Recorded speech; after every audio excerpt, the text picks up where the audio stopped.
So, Jill, this is such a pleasure to talk to you today, and because we go back a long way, a long way.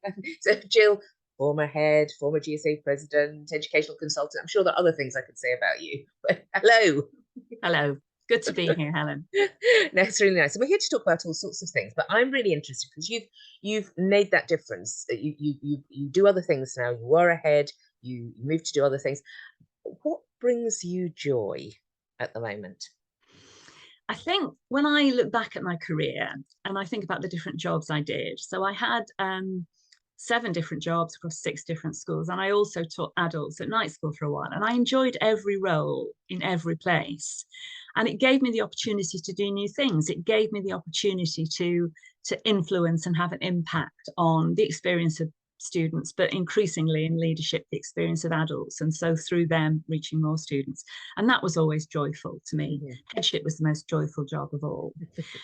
And much as I enjoyed headship, after 10 years as a head in one school, I felt ready to do something different. But education was still my passion. It was what I knew about. It's what I wanted to have an impact in that area. So now I'm working in lots of different schools and colleges, working with usually leaders, middle leaders, senior leaders, heads. And I really enjoy that interaction. I learn from them. It encourages me to reflect. And I do lots of reading about education. And I think I'm still learning. I think I'm stretching and challenging myself. But I know that I'm helping other people learn as well. So that to me is what it's all about. So Yeah, moving, I suppose, from working predominantly with pupils in the classroom yeah. to working with adults in education, leaders in education, and helping them be the best leaders they can be. Mm-hmm. Joyful, Helen. Yeah, and you said that word about impact as well, but having that word, the impact of a greater, almost like a greater impact through people, isn't there? Isn't it? It's a And you, wider impact, isn't it? You're yes, reaching more, yes, you're more reaching into people, more different institutions and different groups of people. yes, yeah, Whereas when you're working in one institution, as a head especially, you have a lot of impact. mm, But generally, it's focused on your school. yes, Whereas I suppose as GSA president, yeah, and you've been GSA yeah, president too, so you understand that you're working with lots of different schools and in different yes. countries and in different organizations. But now it's almost boundless, really. Mhm. And your doctorate was about leadership as well, wasn't it? And you turned your thesis into a book. Well, in fact, you did more. I mean, talk about that. What were your learnings from that? So I started my doctorate in the autumn after I'd finished headship in the summer. I decided I wanted to do some further study. I wanted to do something that was education related. Mm, So I actually did an EdD, a professional doctorate in education, rather than a PhD. And that was fascinating. You mm, work within a cohort, other educators, different contexts, and you learn from them. And that was really interesting. Whereas I think sometimes a PhD can be a more isolating yes. experience, really. But that was very interesting. And I knew I wanted to do something about leadership, probably leadership transition, Mm, because I'm fascinated, Helen, in what makes some teachers want to be middle leaders, whereas others don't. And then some of yes. those middle leaders want to be senior Senior leaders and leaders. Yeah. scale up what they've Mm, done within their mm, domain onto a whole school canvas, and others don't. mm, And crucially, some senior leaders want to be heads and some don't. And some mm, don't for not really acceptable reasons because they lack self belief or yes. confidence. It's fear of the unknown. Mm, Sometimes it's a bit of a skewed perception of what headship is. And I yes. think heads need to think about how they model headship so that other people see the possibility of joy, not just the Mm, pressure, the yes. responsibility, the anxiety. Um, because all that's there is a challenging job. I Mm, never want to seem to be looking at it through rose tinted spectacles, but it's also a fascinating job and a mm, very rewarding job. So I focused on the transition to headship and I followed the path of 6 deputies who'd already got their headships mhm. through the final months of their deputy headship into their headship. So it's called Making the Leap, and it's Mm, specifically about the transition. So it's not about headship or new headship. mm, It's about making that leap from being a yes. deputy to being a head and how Mm, to do it as positively as possible, how to make the best start you can to your tenure as a head. Um, and it's been brilliant. It came out in 2016, and I get messages all the time from people that I don't know who've read it, mm, and it's helped them. And yes. that is really, really satisfying. So what would your key advice be then? Um, there were three main things that emerged from the research, really. One was about the tension or the relationship between what you inherit as an Mm, incoming head and how you inhabit the role and make it your own. mhm, And the second one was really about that lead-in period, the point between mm. getting the job and starting the job, because all my participants were in that lead-in period, Yes. apart from at the very final stage when I visited them in their new schools and interviewed them Mm, after they had term of headship. And it's a really important time mm, to prepare for making the most possible positive start. mm, mhm. But it's a tricky time because you're doing a demanding job in your own It's school. full-time job, more than full-time job usually. Yes. It's a tricky time because you're doing a demanding job in your current school, and your loyalty should lie there because that they're employing you. You're doing a responsible job, but increasingly your brain is pulling you forwards into the next challenge, and you're trying to get yourself ready for that. So that's really important. And I think the inheriting and the inhabiting starts then. And your relationship with the head you succeed Mhm, is really important and can be quite tricky. mm. Because again, you have to respect the fact that they are the head in Yes. that school until the point at which they leave it. Mhm, So you're trying to establish yourself and get to know and get to be known, mhm, but you have to do that with sensitivity and tact. So it's an interesting challenge. And then mm, you're in the head's office, you're sitting in the chair, you're doing the job, you have the badge, mm, and that's scary, but it's also thrilling. So it's I think the transition from deputy to head is a really interesting mm, experience. mm, So I wrote the thesis about it, which was a mm, 60,000 words academic thesis, and then I thought I'll write a book mm, mhm. for a professional audience because they don't want Yes. to read a 60,000 word thesis. So I took the messages and I talked about my own story, my own journey, some of the things I did just as suggestions of think about. But I used a lot of the words of my participants about their experiences because their experiences weren't exactly the same as mine. You tend to feel that often your experience is how it is, don't you? And then you talk to other people who've been through the same process Mhm. to discover that in actual fact it can vary quite a lot. So I Yes. used quite a few of their words. Mhm. Um, and then towards the end, how do you move from being the new head to the head? You can't say, well, Yes. I'm new anymore, just get on with it. And then what might come next? So the Yes. last chapter is Mhm. about our journey now, Helen. What Yes. happens beyond headship? Post Do you headship. go for a second headship or do you do something different? And Mhm. what the options are and what Mhm. might work for you. Because I was 41 when I got my headship, which at the time seemed quite early. This was in Mm, 1999. Whereas these days people seem to accelerate to headship quite a lot more rapidly. mhm. And therefore they have a longer time between getting their headship and perhaps when they do eventually want to step back from the professional arena. So thinking about pacing yourself Mhm. um, and and using those years productively, and sometimes Mhm. not being in too much of a rush to get where Yes. you want to go because you have time and you want to do it well. So And you might not know where you want to go as well. I mean, that's the thing, isn't it? And that's what you talk about, those different absolutely, yeah, stages. Yes. absolutely. And what you're saying is resonating with me in the conversation I often have with boards actually about honouring that journey of heads and helping them through coaching, mentoring them through coaching as well, coaching into a role, coaching through a role as well as they grow. Being the head, you're past Mm. the honeymoon period that you have at the or the settling in period, and then coaching out of a role as well. Where to next? Because people rarely stay in roles now for 30 years. Mm. They used to, but they don't now. So that's really Mm. interesting. So you must have had a lot of impact. And did I not hear that you have turned that into an audio version as well?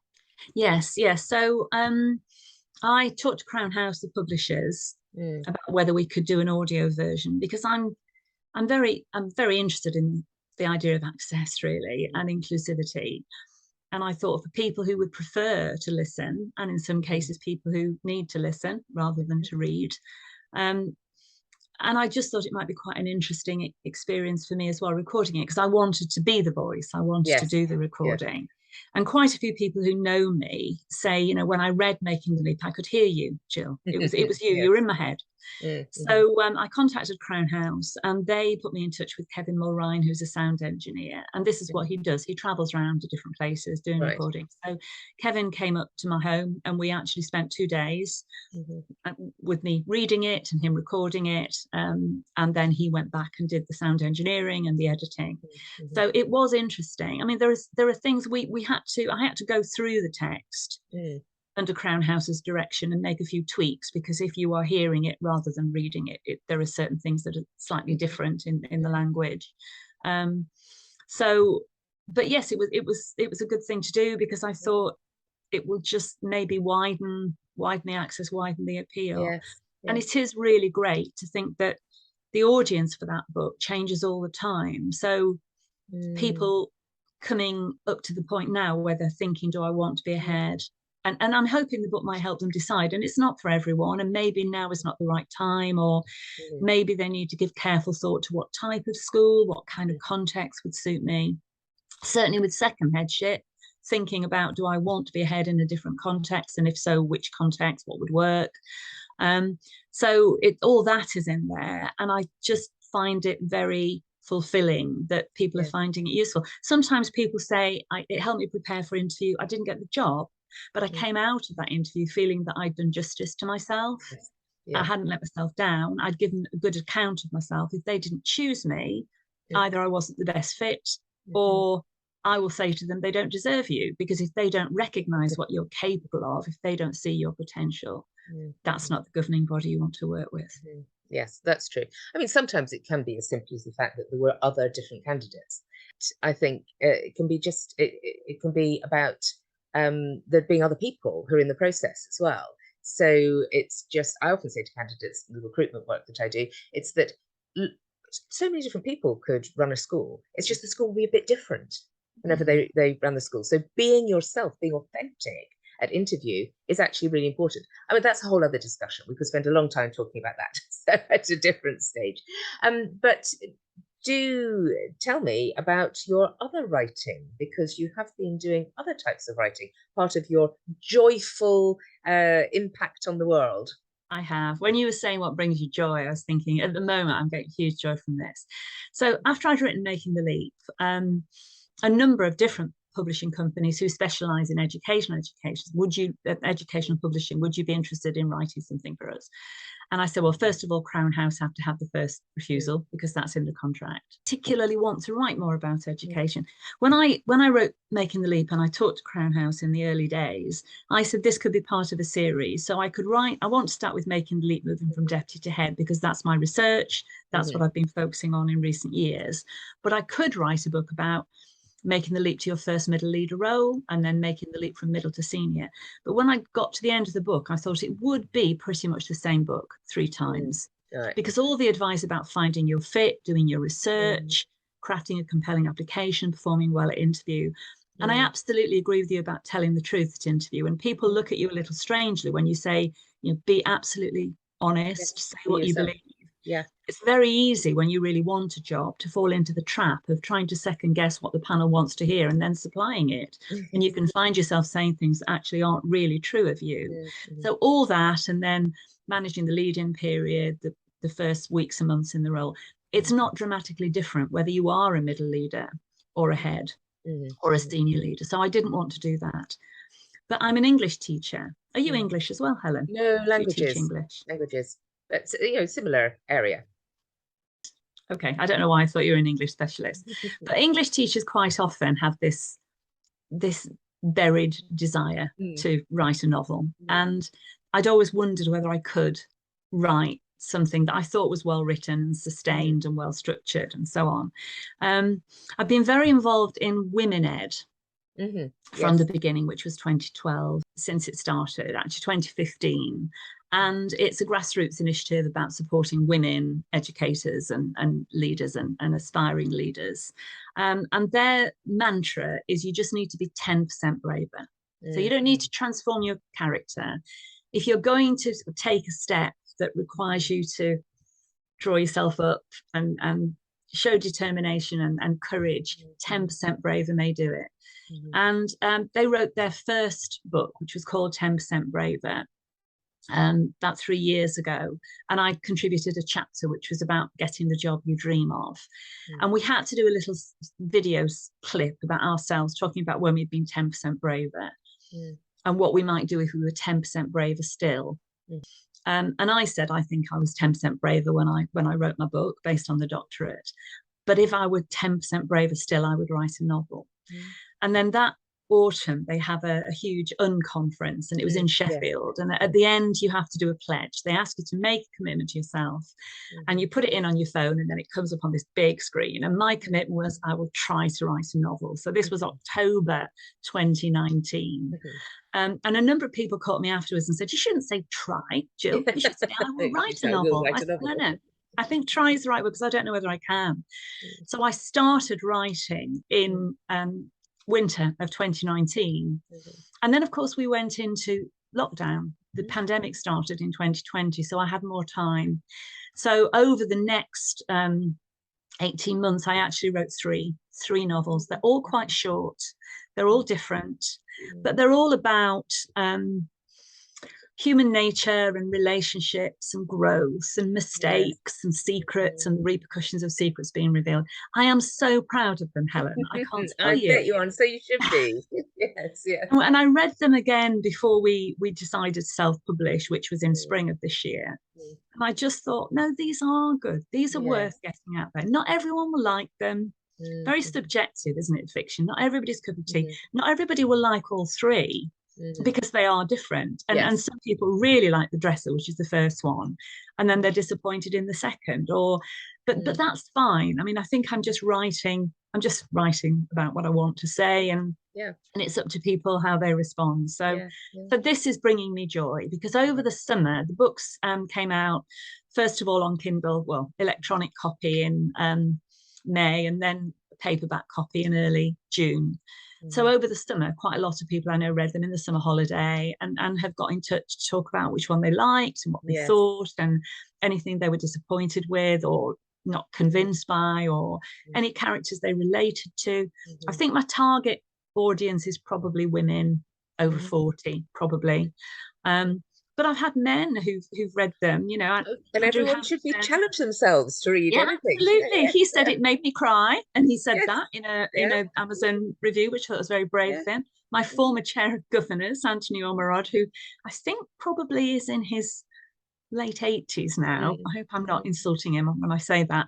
And he really enjoyed them. So I thought, you are so far outside my target audience. But yeah, that's been really joyful. And I think what I've learned from it, Helen, is that, you know, if you really want to do something, you need to give it a go. And if it's tough, you need to see it through. I'm a great believer in finishing. I am a finisher. Perhaps it'll work, perhaps it won't, but at least you can say, hand on heart, I did my best here, and this is what I've got to offer. But although making the leap is quite a lot is about my views, my experiences, there's nothing quite so personal as writing fiction. You give a lot of yourself. You almost betray a lot of who you are, which means it's very personal, which means if people reject it, it's quite hard to detach yourself from that, because you think, I've invested so much in this. But it was well worth it, Helen. I'm very pleased I did it. And that feels like a beautiful moment on which to finish. So thank you so much, Jill. Thank you so much indeed. And look forward to chatting again soon. Thank you. Thank you very much for asking me, Helen. It's been a pleasure.